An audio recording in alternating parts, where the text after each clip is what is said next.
Selamat datang di Kota Waingapu, Kabupaten Sumba Timur, tempat saya menetap dan mengabdi. Perkenalkan, saya Yuliana Kosim Kurniati, salah satu pembelajar pada Satuan Pendidikan Non-Formal SKB Kabupaten Sumba Timur. Saat ini, saya mengampu mata pelajaran Sosiologi pada kelas 12 Program Pendidikan Kesetaraan Paket C. Dalam video ini, saya akan menampilkan penerapan pembelajaran berdiferensiasi berbasis Technological Pedagogical Content Knowledge pada materi perubahan sosial.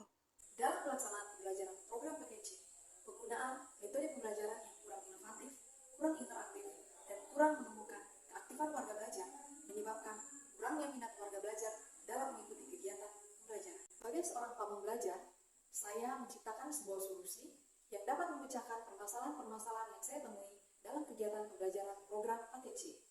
Solusi tersebut adalah dengan menerapkan pembelajaran berdiferensiasi berbasis Technological Pedagogical Content Knowledge atau disingkat TPEC.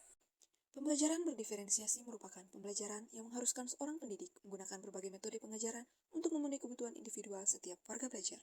Strategi TPEC merupakan pembelajaran yang menggunakan penerapan gabungan sistem pendidikan yang mengedepankan teknologi dan aplikasi atau konten tertentu dalam pembelajaran. Berikut ditampilkan beberapa teknologi yang saya gunakan dalam praktik baik ini.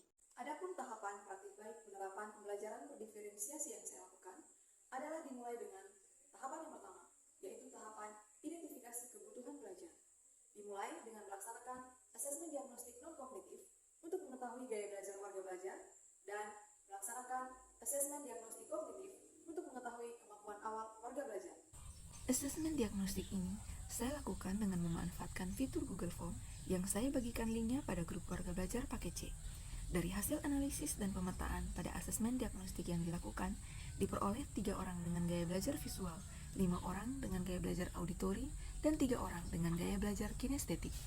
Untuk kemampuan awal, diperoleh nilai rata-rata kelas sebesar 20, masuk dalam kategori belum paham, sehingga saya mengambil alternatif untuk menindaklanjuti dengan membimbing warga belajar secara mandiri, dengan memanfaatkan halaman web yang saya desain secara sederhana agar mudah diakses oleh warga belajar dan tentunya memenuhi kebutuhan belajar masing-masing warga belajar agar dapat belajar dari mana, di mana, dan kapan saja.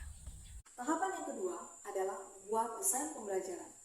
Sebelum menyiapkan desain pembelajaran, saya berdiskusi dengan rekan sejawat mengenai rencana yang akan saya terapkan dalam pembelajaran. Kami berdiskusi, saling memberi masukan sesuai dengan penemuan dan pengalaman masing-masing saat mengajar, dan saling berbagi inovasi atau informasi yang dapat membantu. Setelah berdiskusi dengan rekan sejawat, saya menyiapkan rencana pelaksanaan pembelajaran berdiferensiasi dan menyiapkan berbagai media yang dapat menunjang metode yang akan saya gunakan dalam pelaksanaan pembelajaran yang tentunya saya desain sesuai dengan kebutuhan belajar warga belajar. Tahapan yang ketiga, yaitu tahapan pelaksanaan pembelajaran. Pada tahap ini, saya mulai dengan memberi salam dan berdoa sesuai dengan profil belajar Pancasila, yaitu beriman dan bertakwa kepada Tuhan Yang Maha Esa dan berakhlak mulia. Kemudian dilanjutkan dengan mengecek kehadiran warga belajar dan menyampaikan tujuan pembelajaran. Setelah memberi persepsi, saya mengorientasikan warga belajar pada masalah dengan menampilkan sebuah tayangan video tentang perbedaan aktivitas yang dilakukan pada zaman dahulu dan zaman sekarang. Dari video yang ditonton, saya meminta warga belajar membuat pertanyaan terkait video yang ditonton. Adapun pertanyaan yang diharapkan adalah apa yang terjadi pada tontonan tersebut dan mengapa itu terjadi? Hal ini sesuai dengan profil belajar Pancasila, yaitu bernalar kritis. Untuk menjawab pertanyaan-pertanyaan tersebut, saya mengorganisasi warga belajar untuk belajar. Pada tahap ini, saya mengorganisasi warga belajar dalam kelompok belajar sesuai dengan gaya belajar masing-masing. Berdasarkan hasil analisis diagnostik non-kognitif, warga belajar dibagi dalam 3 kelompok, yakni 3 orang pada kelompok dengan gaya belajar visual dengan sumber belajar berupa tontonan video, 5 orang pada kelompok dengan gaya belajar auditori dengan sumber belajar berupa rekaman materi, dan 3 orang pada kelompok dengan gaya belajar kinestetik dengan sumber belajar berupa printout materi. Disinilah terlihat diferensiasi konten, di mana konten atau materi yang diberikan sesuai dengan kebutuhan belajar warga belajar. Untuk menjawab pertanyaan di awal, saya membagikan lembar kerja sesuai kelompok belajar masing-masing dan menugaskan masing-masing kelompok menyelesaikan proyek berdasarkan kelompok belajarnya.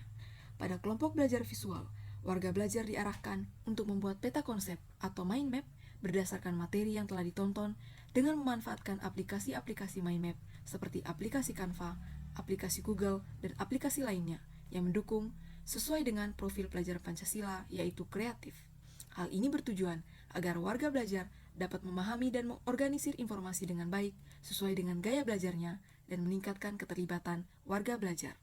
Pada kelompok belajar auditori, warga belajar diarahkan untuk membuat ringkasan dari materi yang sudah didengar dan merekam kembali ringkasan yang dibuat. Hal ini bertujuan agar warga belajar dapat dengan mudah mengingat dan dapat mempelajari kembali rekaman materi yang telah dibuat.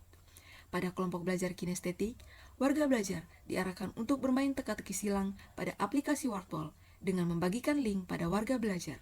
Teka-teki silang manual juga saya sediakan pada lembar kerja bagi warga belajar yang tidak memiliki akses ataupun fasilitas seperti handphone.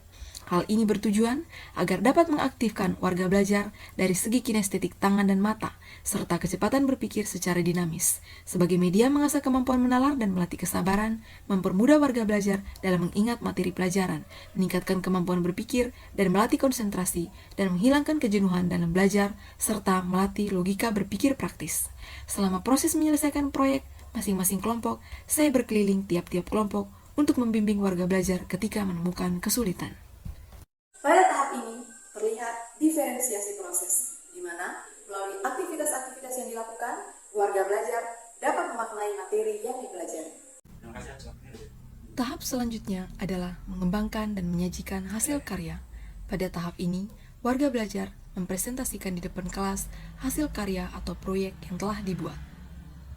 Di sini terlihatlah diferensiasi produk, yaitu hasil belajar dari warga belajar, seperti peta konsep atau mind mapping yang dibuat pada aplikasi Canva dan aplikasi Google, hasil teka-teki silang pada aplikasi Wordwall ataupun pada lembar kerja, dan hasil ringkasan serta rekaman dari kelompok belajar auditori. Tahap selanjutnya adalah kesimpulan. Setelah melalui proses penyelidikan dalam kelompok, pada tahap ini saya bersama warga belajar menyimpulkan pembelajaran pada pertemuan kali ini. Sebelum mengakhiri pembelajaran, saya mengingatkan kembali kepada warga belajar mengenai pembelajaran mandiri dengan memanfaatkan web sederhana yang saya desain sesuai dengan pembelajaran berdiferensiasi. Kemudian, pembelajaran diakhiri dengan doa dan salam penutup.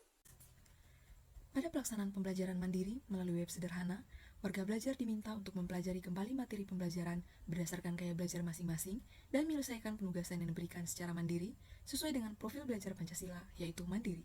Adapun web sederhana yang saya desain terdiri atas menu home, tujuan pembelajaran, materi, kelompok belajar visual, kelompok belajar auditori, kelompok belajar kinestetik, penugasan, pengumpulan tugas, refleksi pembelajaran, dan profil pengembang. Setelah warga belajar mengumpulkan tugas masing-masing, saya memberi post-test untuk melihat tingkat keberhasilan penerapan pembelajaran berdiferensiasi ini.